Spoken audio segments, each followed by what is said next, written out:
Everyone loves a good fact, whether it's that different coloured bell peppers are all the same fruits at different stages of ripeness, or that chickens are our closest relatives to dinosaurs, or that scratching the inside of your ear makes the same noise as Pac-Man, and yes, your finger is in your ear right now because it's amazing. We are always stumbling across useless information that positively blows our minds. So why not take a look at the horror film industry to see what weird and wonderful facts we can find there too. Tales from haunted sets and rumoured apparitions are one thing, but did you know that the words Elm Street are never spoken once in the first Nightmare on Elm Street movie? Or that Church from Pet Sematary is actually 7 different cats? Horror movies as a whole are designed to tell the most outrageous and disgusting stories, so it's only right that their real-life counterparts are just as morbidly interesting. With everything from blood you can buy at the supermarket to some frighteningly authentic props, there's sure to be something to surprise you ahead. I am the living encyclopedia, Ash from What Culture, and these are 10 horror movie facts that will blow your mind. 10. The ending of Paranormal Activity was changed by Steven Spielberg. As a first-time director about to drop his debut movie, Oren Peli had no idea what an effect he was going to have on the industry when he unleashed Paranormal Activity on the world. We all, fondly or not, remember that period of found footage movies that dominated every waking moment of our film experience for a good few years. Born from Peli's now ridiculously successful and profitable idea to just film a load of spooky stuff around his own house. Why pay big money when you can scare the shit out of people to the tune of $100 million simply by creaking your own door a bit? The Paranormal Activity we got wasn't actually the one that Peli had originally planned, however, with the shock ending of Kate lunging at the camera actually an interjection from Steven Spielberg himself.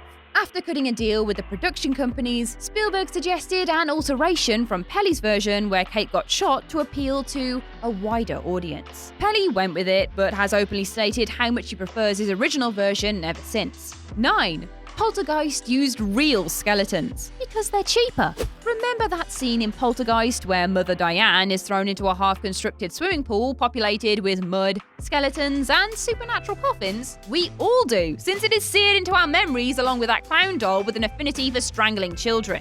And you'd think by extension that there wasn't much that could outdo these traumatizing moments in what is supposed to be a PG film. But of course, there always is. The reason we see such realistic skeletons as they float around the grot Diane is trying to escape is because they are, in fact, real. The filmmakers saved money on the budget by sourcing bodies from a medical supply company rather than making their own prop versions instead, as plastic skeletons weren't widely or readily available at the time of the film's shooting. Best of all, they then didn't let Jo Beth Williams know until after the film was shot. And as for the clown doll, the strangulation scene was made all the more real as the thing actually was choking poor Oliver Robbins whilst he was acting, with the crew only noticing once he had turned purple.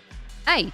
Marilyn Burns really bled in the Texas Chainsaw Massacre. The making of the Texas Chainsaw Massacre sounds about as hellish as the final movie, with multiple endurance tests set out for the actors as they pulled together for a lasting piece of horror cinema. If it wasn't the intense Texan heat, it was a pile of real dead animals stinking up the set and causing everyone to vomit between takes. True story. But one of the more intense moments comes from Marilyn Burns' commitment to the role while suffering through a combination of the two. Exhausted, ill, and overheating, the chainsaw-wielding Gunnar Hansen attacks final girl Marilyn Burns in the dinner table scene, but couldn't get the fake blood prop to work at the time. Instead, Burns allowed Hansen to actually cut her finger so they could get the most authentic take, letting Grandpa suck on a sliced open digit for real so she could get the whole shoot over and done with, probably. Sounds like a health and safety hazard here. 7. Real bees were used in Candyman. If you ever thought that Candyman had some remarkably realistic insects for Tony Todd to spit everywhere while scaring the crap out of everyone,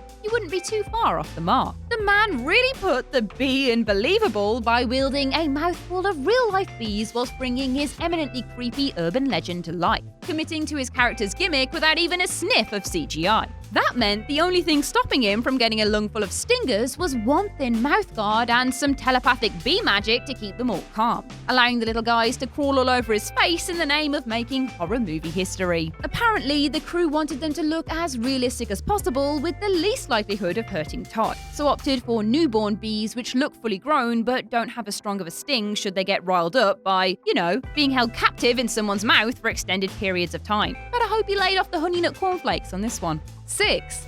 The Night of the Living Dead used meat covered in chocolate sauce for gore. Speaking of honey, other sweets also have an important role to play in horror movie factdom, with chocolate sauce next up on the list of foodstuffs to have made an impression on the industry. Often used for replicating fake blood in black and white movies, chocolate sauce was a cheap alternative to actual blood that looked just as realistic on film. And likely tasted a lot better in the long run too. But what happens when you need to make a bloody mess of a chewed up body in the wake of a zombie uprising? You're gonna need some fleshy looking materials, and that's where your luck runs out if you think a sweet treat will cut it. Unfortunate extras on the Night of the Living Dead learned this the hard way when they were forced to eat roast ham and animal organs covered in chocolate sauce when filming the burnt out truck scene, in a bid to get the most realistic and edible bodies possible. Apparently, they looked so ill afterwards that the makeup department lamented wasting their time on turning them into the shuffling undead, since they were all pretty pasty-faced and ill-looking after the meal anyway. 5. The Blair Witch Project made acting a scavenger hunt. The granddaddy of the found footage genre, the Blair Witch Project did things a little differently all round when it came to the filmmakers' bizarre filming choices. And let's be fair, there had never been anything quite like this movie before, so all bets were off when it came to standard practice. When the directors needed locks of hair to make the witches' bundles, they took it from their actors. When they needed teeth to go with them, they borrowed them from their local dentist. And when they needed the protagonist to be absolutely clueless in the woods, they hid their scripts and instructions for the day placed with a GPS tracker inside a hidden milk crate cache that they then had to hunt down each morning. Inside, the actors would be able to read a rough outline that they could then improvise to. So they never knew quite what was going on at any point during filming. Coupled with only being allowed to break their traumatized character work if they said taco, and the whole thing just starts to sound like a bad mushroom trip at a scout camp. 4. E.T. was originally a horror film. Considering E.T. has a somewhat terrifying creature at its center that screeches, waves his laser pointer finger around, and is set up as a monstrous invader before we learn his true nature, you can see some argument as to why the film is pretty scary as is. E.T. has never really been considered a horror movie despite its capability to accidentally unnerve young children the world over. And originally, that was exactly what Spielberg intended.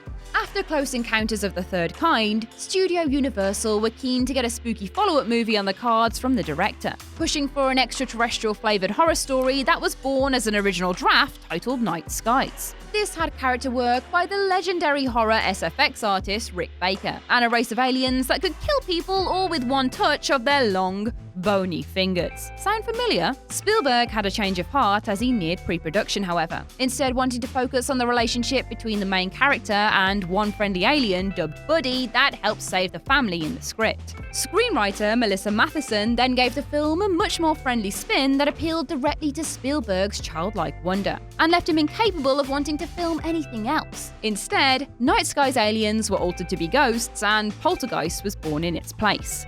3. The actors had to hang upside down in an interview with a vampire to look authentic. Commitment to the craft comes in many forms. Actors playing werewolves have long and grueling special effects sequences that can take hours upon hours to get right. Actors playing demons have to learn how to painfully contort their bodies to look as creepy as possible. And actors playing vampires have to really get into the zone by hanging upside down for a good 30 minutes so all their veins can come out for that freshly dead look.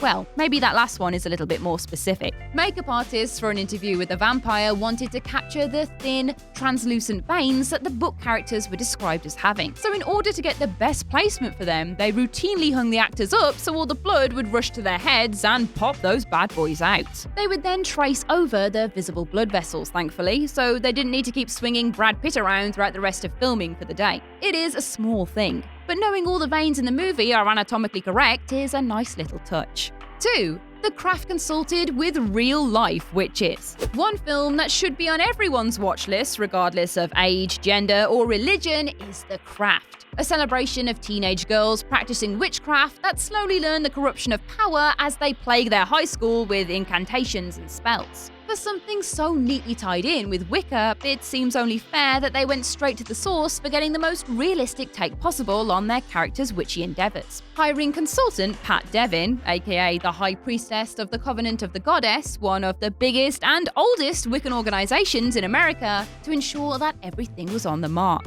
Devin reached out to covens to confirm the correct chants, meaning that all the spells you see on screen are real-life rituals, and instructed the filmmakers with authentic suggestions to give the film an actual witchcraft edge. That's alongside Nancy's own Fairuza Balk being an avid consumer of paganism as well, able to instruct her peers from her own experiences as she became a practicing Wiccan throughout filming, purchasing her very own occult shop that she used for research in the process. 1. The Xray assistant in The Exorcist was a convicted serial killer. Finally, if you wanted any more confirmation that The Exorcist is one of the scariest horror movies of all time, then this little tidbit should do it for you. Not only terrifying on screen, but in real life too, the set had an actual, bona fide murderer walking around as an extra that we see during Regan's stint in hospital. Yikes! But how on earth did that happen? Well, Paul Bateson was working as a radiological technician at the time of filming. When director William Friedkin went hunting for locations at the Tisch Hospital, Bateson was front and center for his work performing a cerebral angiography, the very treatment that Friedkin witnessed and decided to put into his movie. Friedkin wanted the procedure recreated as closely as possible, so used the doctors, assistants, and their hospital for 2 weekends to capture one of the most widely recognized and medically accurate horror moments from the movie. Bateson was the radiologist on screen that directs Regan, but he had a far different life outside of his time at work. Bateson was arrested a few years later for a murder linked to a local gay bar where he would pick men up, brutalize them, and throw the bodies in the Hudson River, describing his sick crimes as just for fun. Whilst he's been linked to 6 other murders, it was only the death of Addison Verrill that left enough evidence to convict Bateson. Scariest of all, perhaps, he was released from prison in 2004. And on that cheery note, that is the end of our list.